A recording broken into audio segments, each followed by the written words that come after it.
Before I started playing D&D, I really didn't know that much about it, so I thought it was kind of an odd thing to do. When I was first asked to play, I didn't think I'd actually enjoy it.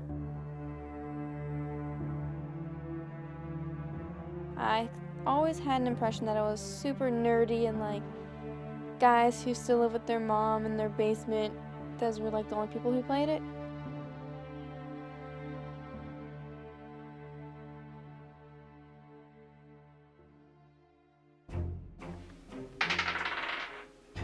It's an 8.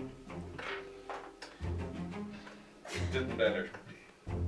As you open the box, the lid on the box flies off, and the box is empty. It clatters behind you. Well, that's somewhat anticlimactic. Yes, I was hoping there was something inside. Well, that's unfortunate. Unless, Might be a spirit inside. Unless, put them on and look in the box. When I first started playing, there was a lot of stigma about it being devil worship. My own mother was confronted a couple times by family members saying, "Oh, they're letting him play this game. Should he be playing this game?" And she didn't care. In fact, she actually played the game a couple times with me. As of nowadays, it seems like that since so many other video games portray this and like movies like Harry Potter, the whole stigma of the witches is not such a bad thing, because Dungeons and Dragons being such a magical, spell-based, creature-based game, a lot of people had ideas that it was evil because, and it does involve killing. I mean, that's one way to solve a situation within the game, but it's not the only way. One of the big stigmas about Dungeons and Dragons is the fact that, oh, you need to be an introvert, or oh, you need to be a nerd to play a tabletop game. You know, you're rolling dice, you have these little miniatures, like, what is it, like a kid's game or something? Well, I mean, I will say that, yeah, I get a lot of those questions, and, you know, people tend to assume that, but for me, in my experience, I found that just about anyone can play D&D. You know, anyone can play a role-playing game. I've seen football players play it. I've seen cheerleaders play it. You know, people that you wouldn't normally expect to be sitting, you know, around a table rolling dice, but it really isn't that much different than just hanging out with your friends on a Friday night. You know, you get some pizza, you get your buds together, you maybe throw back a couple beers, you know, you have a good time, and you just sit around a table and tell stories, roll some dice, you know, play a little bit and have some fun. Oh, yes. That's great. Because that is his reaction to run away. Do some radiant damage. That'd be a soft 20 to hit. I think the general public really has a negative reaction towards D&D. I think they just don't know that much about it, so they just sort of assume that the worst case scenario, like it's extremely nerdy and only the social outcasts would play it, and it's just nothing that they'd ever do, but it's really a lot of fun.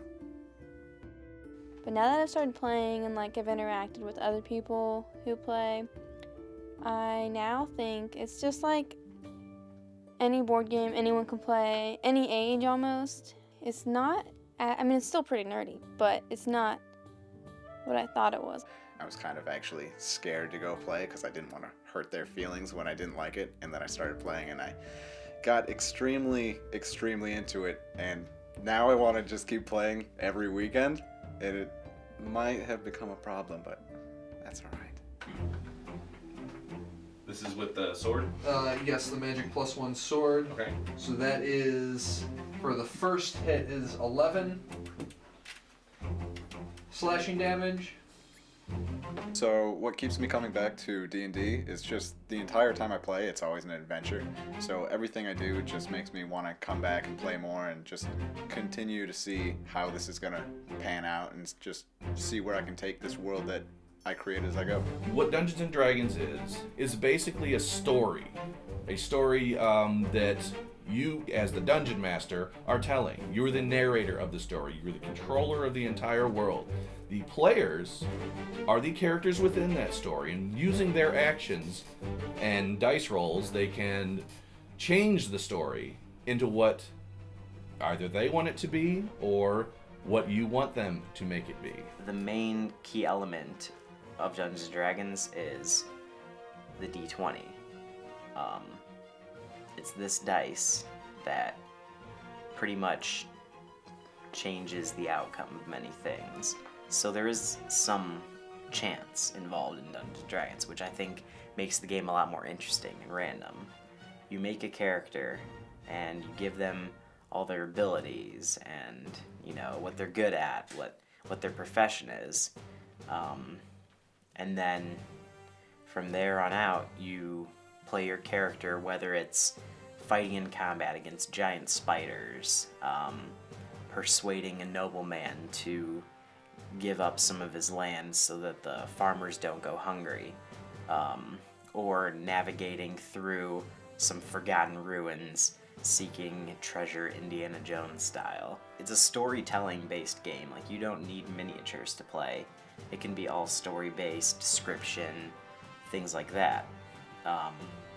There's a set of dice that you have that the D20, of course, makes up most of it.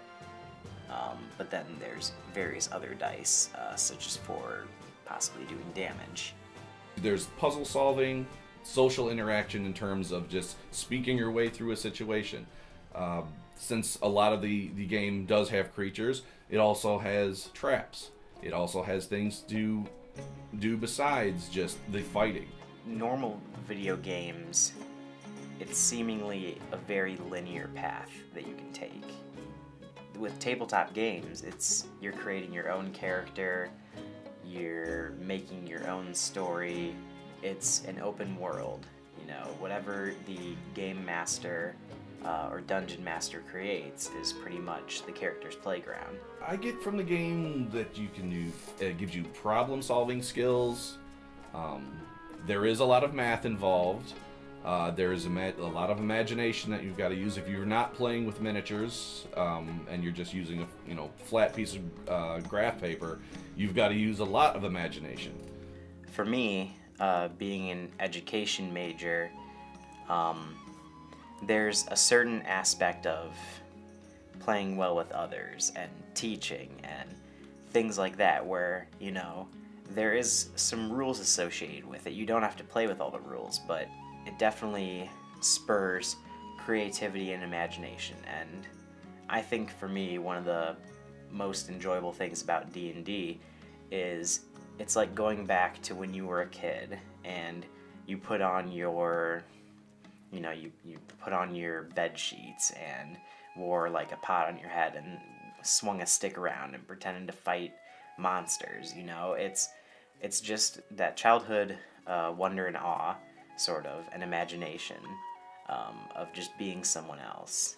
And I think that's something that, you know, a lot of people lose along the way as they get older and have to deal with certain things, you know, and your life gets too boring, in my opinion, if you don't have a little fun and imagination and pretend to be someone different and, you know, fight that main villain, jump across the chasm, you know, barter for your life.